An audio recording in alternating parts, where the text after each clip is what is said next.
ታባራታለች ለናቷ የማይገባ ነገር ተናግራ የማይሆን ነገር አውርታ ቤት አስወጥታታለች። አደይም ከቤት ከወጣች በኋላ ወደ ሌላ ሰው ቤት ሰራተኝነት ተቀጥራለች። በቃ አደይ ከዚህ በኋላ ከነ ፍቅር ቤት አናያትም።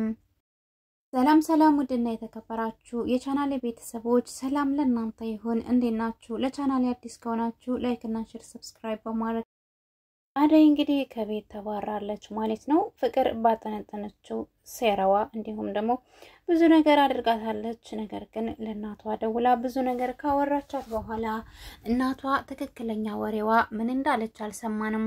ነገር ግን በቃ አደይም መሯታል። በፍቅርና በዛች ቤዛ ብቻ ሳይሆንም ዴብ ለሷ የሰጣት ቦታና የሰጣት አስተሳሰቡ ትክክል ስላልሆነ አበቃኝ ብላ ከቤት ወጣለች። እንዲሁም ለምለምን አግኝታት ወደዛውም ሄዳለች። ለምለም ከሰው ቤት አስገብታት ሌላ ቤት ማለት ነው ደላላ ፈልጋ ሰው ቤት እንዳስገባቻት ትናገራለች። ነገር ግን አደይ በቃ ለመደች። እዛው ሰው ቤት ሌላ ቦታ ገባች። የናደይ ማለቴ የባርኮት እንዲሁም የዴብ ጉዳይ አበቃለት ማለት ነው። ለምሷን ለማግኘት እየሄደች በነበረበት ሰዓት ነበር እሷን መንገድ ላይ ኪሷን አንጠልጥላ በቃ በቃኝነ ፍቅር ቤት ብላ ስትወጣ ያያዘቻተኝ። አሁን አደይ በጣም ብዙ ችግር እየገጠማት ነው። የማትወጣው እየሆነባት ነው። በቃ አፍቃሪሽ ነኝ በማለትም ብዙ ወንዶች ቢከቧትም ምንም እዚህ ገባ የሚባሉም አይደሉም። ላፍ ፍቅር ይሆናል እንጂ ተግባር እንኳን ዜሮ ነው። ኤመንድ እንኳን ባቅሙ በጣም ነበር የሚናገራት። እሷ ከናኦል ጋር ስላያት ብቻ እንዲሁም በጣም ተናዶ እኔ አፈቅርሻለሁ እወድሻለሁ ለምንድነው ማትረጅኝ? እኔ ምን ያንሰኛል ካንቺ ጋር ሻይ መጠጣት? ስሜታዊ ሆኖ ነበር ሲናገራት የነበረው። እሷም ከዚህ በኋላ አፍክን እንዳትከፍት ያለችው ነው። እሱ ግን በጣም ተናዶ ከሁሉም ወንድ ጋር አይሻለው ሻይ ቡናም ተያለሽ የፈለግሽው ካፌ ትሄጃለሽ፣ እኔ ጋር ሲሆን ግን ትቆጫለሽ፣ ጨዋጨዋ ለመሆን ትሞክሪያለሽ። ብቻ ስሜቱን መቆጣጠር አቅቶት በጣም ብዙ ነገር ነበር የተናገራት። በዚህ ድርጊቱ በጣም ነበር የተናደደችበት። እንዴት እንደዛ አይነት ንግግር ትናገረኛለህ? አንተ ማንንም ምንም መሆን አይጠበቅብህም፣ እኔ ስራዬን ልስራበት ትለዋለች። እሱ ግን በፍጹም ሊታገስም ሊሰማትም አልቻለም። እሷ ግን የምትሄድበት ስለነበራት በጥፊ መተው ነበር ሄደችው።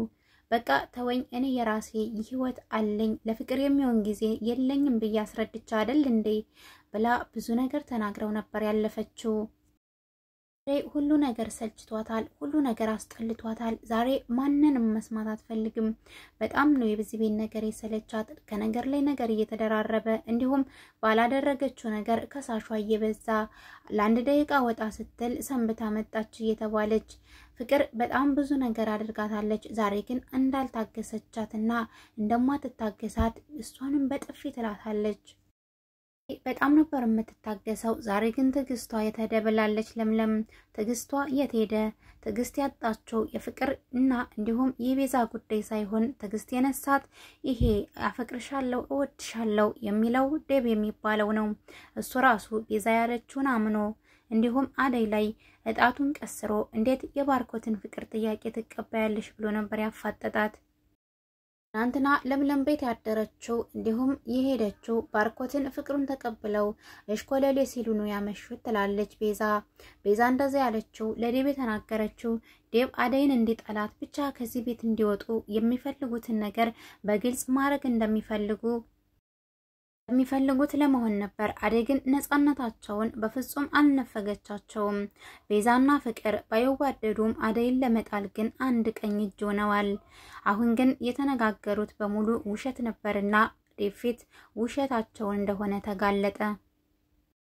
አንተና ቤዛ ወደ ኤላ ሳይሆን ወደ ናኦል ነበር ሄደችው። ናኦል ቀጥሯት ሄዳ ከናኦል ካገኘችው በኋላ ናኦል ምን እንዳላት ምን እንዳወራት እሷ ረስተዋለች። እሷ ግን ባርኮት ትናንትና ወደነ ሊሊ ቤት ሲሄድ ስለነበረ እንደዚሁም አደይ አምሽታ ወደነ ሊሊ ቤት መሄዷን አስታውሳ ነበር። ከባርኮቴ የባርኮትን የፍቅር ጥያቄ ተቀበላ ከነሊሊ ቤት ያደሩት ብላ ቤዛ ተነግረዋለች። ይሄንን ነገርም በጣም እሱ የእውነት አስመስሎ እውነት አድርጎ አምኖ አደይ ስትመጣ ከነገር ላይ ነገር ጨምሮ አባብሶ ያናደዳት። ነገር ግን ሁሉም ነገር ሲጣራ በቤዛ በና በፍቅር ባለመስማማታቸው ሚስጥራቸውን ዘርግፈውታል። አንቺ እናትሽ ውሸትሽን ነው፣ እናትሽ ምንም አላለችሽም፣ አደይን አስወጫት አልተባልሽም፣ እንዲሁም አንቺ ትናንትና ኤላ ቤት አልሄድሽም፣ እንዲሁም ባርኮት ጋር አደይን አላየሻትም ተባብለው እዛው ላይ ሚስጥሩን የተያዩት ማለቴ ሚስጥራቸው የወጣው ነገር ውሸት መሆኑን ሲያቅ አደይን ይቅርታ ይጠይቃል። ዴብ እንደዚህ ብለው ሲጠይቁኝ እነሱን አምኜ አንቺን ስለተናገርኩሽ ይቅርታ ይጠይቃታል።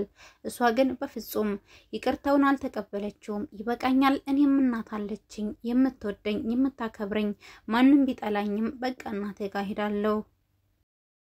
እዛ ማታ የሄደችው ኤላ ቤት ሳይሆን ናኦል ቀጥሯት ነበር። ናኦል አደይን እንዴት ትንከባከባትና አደይን ቀና ብላ እንዳታይ ቢያስጠነቅቃትም ቤዛ ግን በፍጹም እንዲለቃት እሺ ትበል እንጂ እሷ ግን በፍጹም አደይን እንኳን ልትንከባከባት ከዛ ቤት እንድትወጣ ምክንያት ሆናታለች። ካደይ የፈለገው ምንድነው? እውነት ግን እሱም ፍቅር ይዞት ነው ወይስ ካደይ ጋር የሚጀምረው ነገር ያለ ነው? ምክንያቱም ለምንድነው አደይን ተንከባከቧት እያለ የሚያስፈራራቸው? ቤዛ ካልተንከባከበቻት አንድ ነገር ቢከፋት አደይ ከፋኝ ብትል በቤዛ ጉዳይ እንደማይለቃትና እንዲሁም ደግሞ ጉድሽ ነው ብሏታል።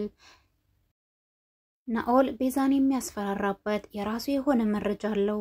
አንድ ነገርም ቢበትለው ለባርኮቴ የሚነግረው ሚስጥር ይዞባታል። ስለዚህ አደይን ለማስወጣትም ሆነ ብቻ ብዙ ነገር ያረገችው ቤቴ ባራጣ ተይዟል የሚለው ውሸትም ናኦል በደንብ ያውቃል። ስለዚህ አደይን ካልተንከባከበች ይሄ ሚስጥሯ እንደሚወጣባት ይነግራታል። ናኦል ፍላጎቱና ሐሳቡ ባይገባኝም እሷ ግን የተባለችውን ነገር በፍጹም አልተገበረችውም። አሁን ናኦል አደይን መቅረብ እየጀመረ ነው። እንዲሁም አደይን ለማግኘት ነሊሊ ቤት ድረስ ሄዷለኝ። አደይን ይከታተላታል ማለት ነው ናኦል። እንዴት የነሊሊን አዲሱን ቤት እንዳወቀው ባይገርምም እሱ ግን ማታ ስትመጣ ተከታትሎ እንዳያት ነበረ የተናገረው። ይሄንን ነገሩን ማንም ግን ከልብ ያዳመጠው አልነበረም። ለምን አደይን ይከታተላታል ናኦል? እሱ ማታ ስትመጣ ተከትሏት እንደመጣ ነው እንግዲህ የሚያወራው። ሊና አደይም እንደ ወንድም አይተውት አዋሩት። ዝም ብለው ከልባቸው ሳያዳምጡት ለምን ተከታተልከኝም አላለችውም። ነገር ግን እዚህ ናኦልን ሲያየው በጣም ተናደደ። እንዴት ቤቴ እግርን ዘርግተ ተቀመጣለ? ብድግ በል ውጣልኝ እያለ ኤላ በተናደደ መልኩ ይናገረዋል ናኦል። እቤቴ ልትመጣ ቻልክ? ጭራሽ አንተ ማን ፈቅዶልህ ነው ከኔ ቤት መተህ ቁጭ ብለህ የምታዋራቸው? ይለዋል። ሊሊ በጣም ደንግጣለች። እንዴ አደይን ፈልጎ መጥቶ ነው ሊያዋራት፣ ብቻ እህቶች ነን እኮ እያለች ለማግባባት ትሞክራለች። ናኦል ግን ምንም አልመሰለውም። ይሄ እኮ እንግዳ ነው፣ ቤት እኮ የእግዚአብሔር ነው፣ ቤቴ ቤቴ ብላ አታቅራራ ይለዋል። ይህን ሲሰማ ናኦል ማለቴ ይህን ሲሰማ ኤላ በጣም ነበር የተናደደው። ናኦልን አይወደውም። ከዚህ በፊትም የተነገረ ነገር ስላለ ማለቴ ኢዛና እንዲሁም ሊዱ የነገሩት ነገር አለ ማለቴ ለኤላ እዛው ናኦሌ ጋር ሂዳ ይሆናል። ሊሊን ናኦሌ እንደሚወዳት አድርገው ሲነግሩት ስለነበረ ለዛ ነው ኤላ የተናደደው። ኤላ ከቤት አስወጥቶት በቃ አደይም እንዳጋጣሚ ወደ ቤት ሊሄድ ነው ሸኘኝ ብላ ከናኦሌ ጋር ትወጣለች። ናኦሌ ከአደይ ጋር ያለው ነገር ምን እንደሆነ ባይገባኝም እሷ በወንድምነት ቀርበዋለች። የሱን ባናቅም ይሄንን ነገር ከጀርባ ሆነው ዳይመንድና ኪንጎ እነሱን ሲያያቸው በጣም ነበር ኪንጎ የተናደደው። እንዴት ከኤላ ጋር እንዴት ትሆናለች? እኔኮ አንድ ቀን ቆማ በስርዓት አዋርታኝ አታቅም። እሱ ግን አንገቷን ይዞ አቅፋት ይሄዳለኝ። እንዴት እኔ ምን አንሶኝ ነው እኔን እንኳን ቀና ብላ ማታየኝ ብሎ በጣም ነበር የተናደደው። ለዛ ነው እኔን አዋሪኝ እኔን አናግሪኝ እያለ ከኋላዋ ሲከተላት የነበረው።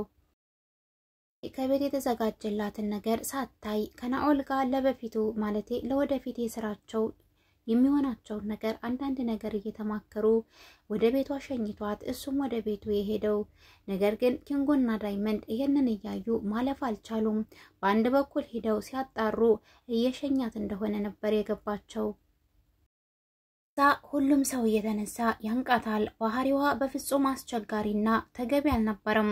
እሷ ጨዋ የሚያጫውታት ባርኮቴ ላይ ብቻ ነው። ባርኮቴንም ዋሽተዋለች። እንዲሁም ለምለም የሰጠችው ለባርኮቴ ምርጥ ሐሳብ ሳይሆን አይቀርም። ዴብ እና ኤላ ቤት ሄዶ የሰማው ነገር በጣም አናዶታል። ትናንትና ዴብ እነ ኤላ ቤት ሄዶ የሰማው ነገር በጣም አናዶታል። ኤላ የነገረው ነገር ባርኮቴና አደይ በፍጹም እንዳልተገናኙና እንዳልነበሩ ይነግረዋል።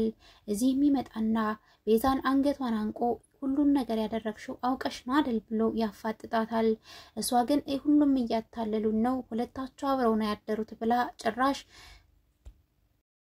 እንለታለች። ዴብ ግን በፍጹም ተናዶ ስለነበር እገልሻለሁ፣ እንዴት ትዋሽኛለሽ? እሷን ከዚህ ቤት አስወጥተሽ ምን አዲስ ነገር ታገኛለሽ ብሎ አንገቷን አንቆ ያስፈራራታለኝ።